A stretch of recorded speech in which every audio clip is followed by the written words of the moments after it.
Hello, this is Jen Ives, coming to you from my hallway to tell you a very spooky story that I wrote just in time for Halloween about hallways.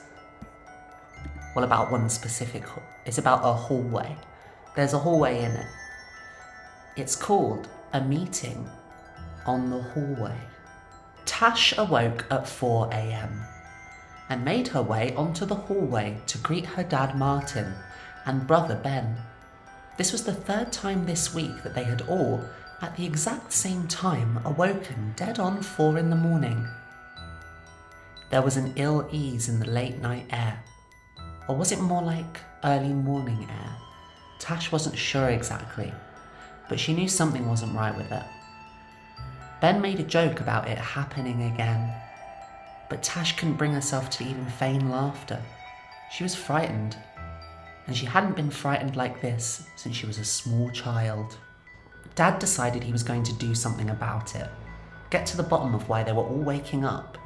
He was going to set up a light on a motion sensor, a camera too if he could fish it out of the loft. Tash had told the counsellor at her university about the strange event, but Jill, a short, kind-faced, bead-wearing woman in her late 40s, had told her that sometimes families lock into sync when they've been through a traumatic event together. She said grief can really mess with your head. It had only been 4 days since Tash's mother passed away, right there in the living room. It wasn't a peaceful end as such. There were more paramedics than she thought there'd be when the time came, pulling, attempting to resuscitate and fussing over her. Tash hid on the stairs, unable to watch anymore, before eventually someone came and got her, asking if she'd like to say goodbye. Mum was already long gone by the time she got to say it though, laying flat in her reclining chair. The paramedics had covered her with a blanket. That night, Tash and Ben watched as Dad set up his sensor-activated light in the hallway. He explained that the bulb was red, so if it went off, it'd be easier to notice. His camcorder, which he hadn't used since their ill-fated attempt at one last family holiday 2 years ago, was set up on a tripod by the stairs. With it all in place, the three said their goodnights and went to bed. It took Tash longer than usual to drift off to sleep. She kept looking at the base of her door, waiting for the red light to turn on, but she never saw it happen. She fell asleep at about midnight, listening to an argument on talk radio about the economy. The family didn't greet one another until about 10 a.m. the next morning, as for the first time in 4 nights they had all slept through without issue.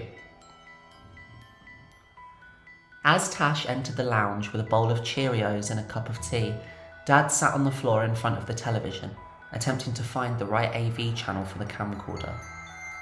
Ben sat on the sofa looking at his phone. To the side of the sofa was Mum's chair, empty and unplugged.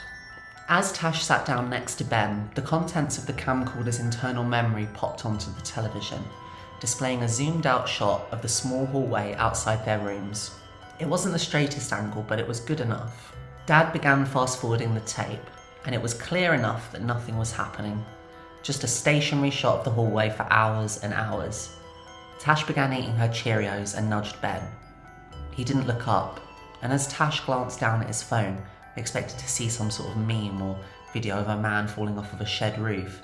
Instead, she noticed him scrolling through photos of Mum. In the picture, she was sitting in her chair, smiling, surrounded by her family. A flash of red caught Tash's eye, and her head sprung up to see the TV. Dad jumped up from the carpet and stopped fast-forwarding. Tash put down her bowl. The family watched. On the tape, each time the red light triggered, the zoom on the camera either jerked in or out. It only happened a handful of times over the period of an hour, but each time it did, it felt somehow intentional. Tash gripped the sofa. She wasn't scared this time, she was enthralled. She was excited even. This was something. Not grief, not a shared delusion. Something. Ben started to cry. Tash tried to comfort him, but he pulled away from her and ran into the kitchen. Tash thought about going after him, but she had to see what else was on the tape. She had to see what happened next. Dad was whispering something, but Tash couldn't quite make it out. His voice was too shaky. And then, both of them saw it. A mouse. A mouse poked its blurry head down in front of the lens. It had been sitting atop the camera, no doubt moving the zoom with its feet or nose. Tash exhaled. She felt stupid. Dad said there were bloody good sensors then. Tash picked up her tea and made her way into the kitchen to see if Ben was all right. He was sitting on the floor, with his head between his hands, sobbing. Tash had never seen him so inconsolable. She rubbed his back and assured him it was all right. It was just a mouse. What are you talking about? He sobbed, almost hyperventilating. Tash explained what she and Dad had seen on the tape. Just a mouse, nothing more. Ben looked up at her, pale and sobbing. Not the tape, the chair. It was sitting in Mum's chair. That's the end. Pretty spooky, huh? That's just one of about 30 short horror stories that I'm putting out every day of this month of Halloween, which you can read on my Substack if you want to.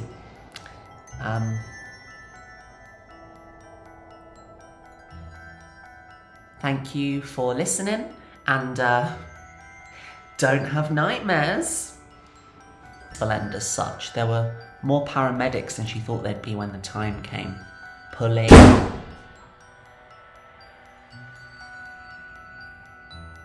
That was scary.